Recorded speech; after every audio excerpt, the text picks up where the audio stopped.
कर्नाटक में कल सिद्धारमैया मुख्यमंत्री पद की शपथ लेंगे। सिद्धारमैया ओबीसी कम्युनिटी से आते हैं, वहीं डी शिव कुमार भी ओबीसी कम्युनिटी से आते हैं। एक बोकालिंगा समाज से आते हैं और दूसरे जो हैं वो कुर्बा समुदाय से आते हैं। राष्ट्रीय अध्यक्ष कांग्रेस के खड़गे साहब हैं, वो शेड्यूल कास्ट कम्युनिटी से आते हैं। सोचिए, एक टेलीविज़न डिबेट में जो योगेंद्र यादव का जो पैनल है वो बैठा हुआ था और चित्रा त्रिपाठी एंकरिंग कर रही थी। चित्रा त्रिपाठी कह रही थी एक समय था जब 10-10, 12-12 ब्राह्मण मुख्यमंत्री हुआ करते थे और अब जाति की राजनीति ने ये सब खत्म कर दिया। उनको बहुत अफसोस हो रहा था। वहीं योगेंद्र यादव ने हमला करते हुए कहा कि चित्रा त्रिपाठी जी, 3% लोगों के 10-12 हों मुख्यमंत्री, ये तो अच्छी बात नहीं है, शर्म की बात है। ये उनकी लाइन है, मैं नहीं कह रहा हूँ। और उसके बाद बहस चली। सोचिए किस तरह से कर्नाटक में कांग्रेस को जो जीत मिली है उसको आप समझिए कि वो जीत इस देश के तमाम, चाहे वो अखिलेश यादव हो, तेजस्वी यादव हो, नीतीश कुमार को समझना चाहिए, हेमंत सोरेन को। कर्नाटक में बीजेपी का जो वोट परसेंट है वो घटा नहीं है, लेकिन कांग्रेस का बढ़ा है। और बढ़ा कौन सा वोट है? जो जेडीएस को वोट मिल रहा था। इसका मतलब है कि योगेंद्र यादव ने कल उसी डिबेट में कहा कि एक बात तो तय है इस देश में कि जो सवर्ण हिंदू वोट है वो एक साथ पूरी तरह से बीजेपी के साथ मुस्तैदी से टिका हुआ है। और इसके लिए उन्होंने आज तक का ही टीम का हवाला दिया, आज तक के ही सर्वे का हवाला दिया। तो जो बहुजन लीडरशिप वाली पार्टियां सवर्ण वोटों के लिए ललायित हो रही हैं, उनको तो सावधान हो जाना चाहिए उस सर्वे के बाद से। लेकिन वहीं कांग्रेस ने जाति जनगणना का मुद्दा उठा दिया है। अगर इसमें जो उम्मीद है, जो कहा जा रहा है कि सूत्र बताते हैं कि 2024 में खड़गे साहब जो हैं वो प्राइवेटाइजेशन का मुद्दा लाने जा रहे हैं कि प्राइवेटाइजेशन खत्म हो, सरकारी नौकरियों को फिर से बहाल किया जाए, राष्ट्रीयकरण हो।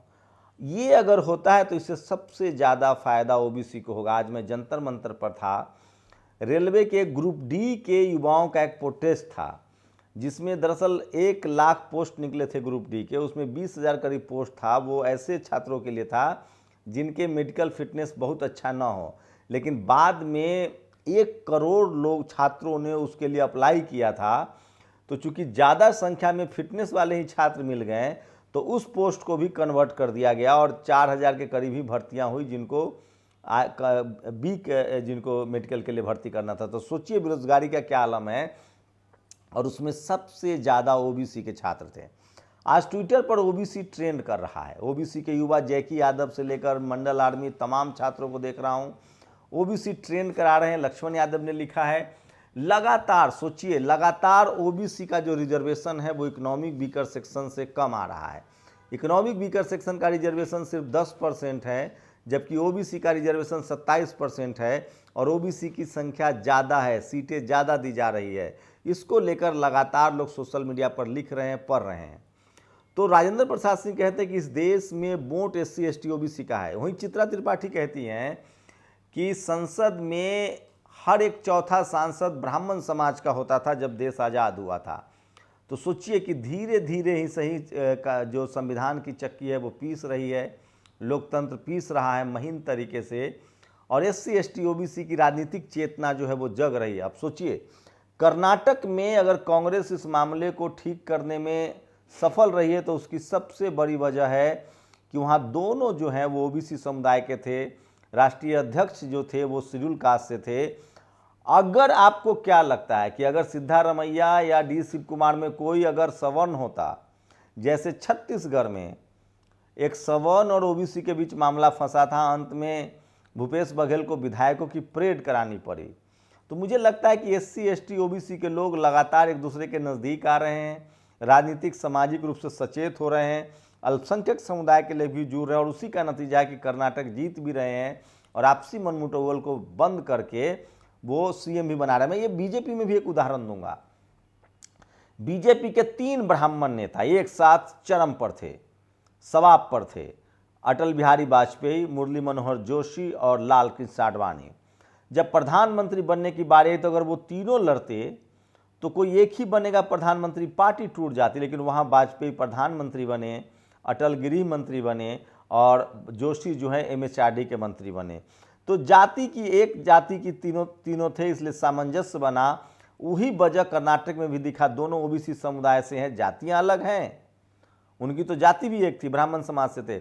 यहाँ जातियां अलग थी लेकिन दोनों ओबीसी कम्युनिटी से थे। जो फैसला करने वाला था वो शेड्यूल कास्ट कम्युनिटी से था और अच्छा कॉम्बिनेशन बना और झगड़े का निदान हो गया।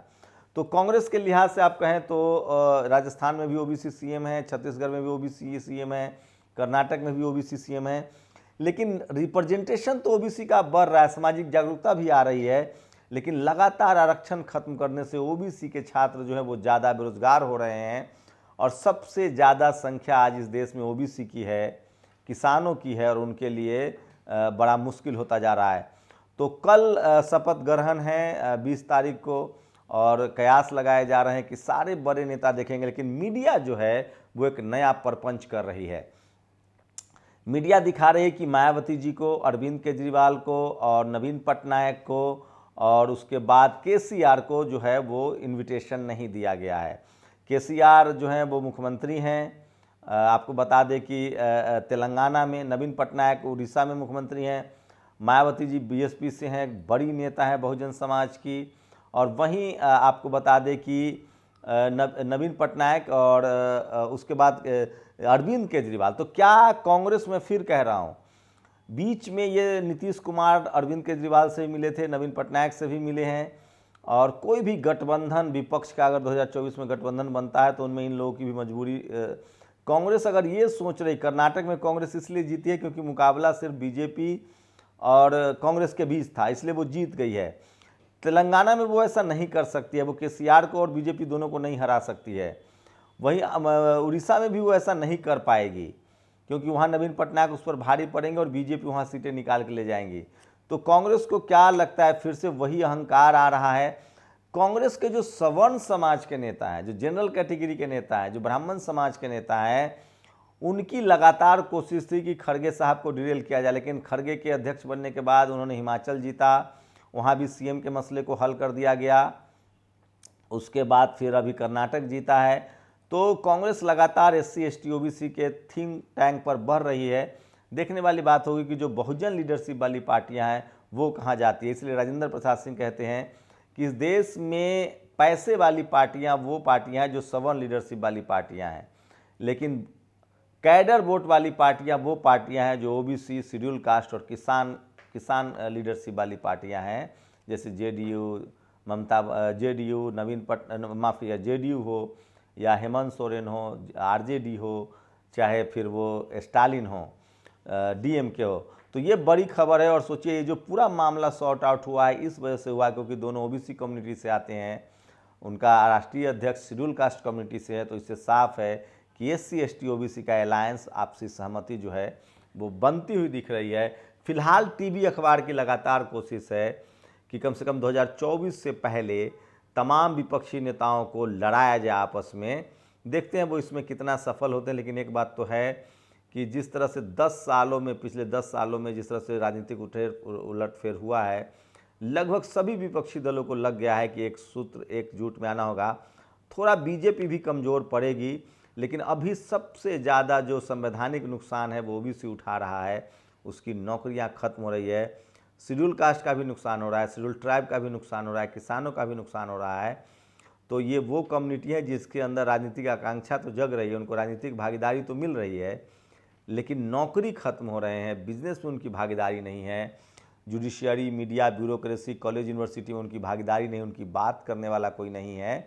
लेकिन पॉलिटिकल रूप से OBC SC ST का अलायंस बनता हुआ दिख रहा है, अल्पसंख्यक समुदाय का अलायंस बनता हुआ दिख रहा है। हो सकता है कि 2024 में इस देश को कोई दलित या पिछड़ा प्रधानमंत्री मिले। ज़्यादा संभावना है कि कोई दलित प्रधानमंत्री भी मिल सकता है।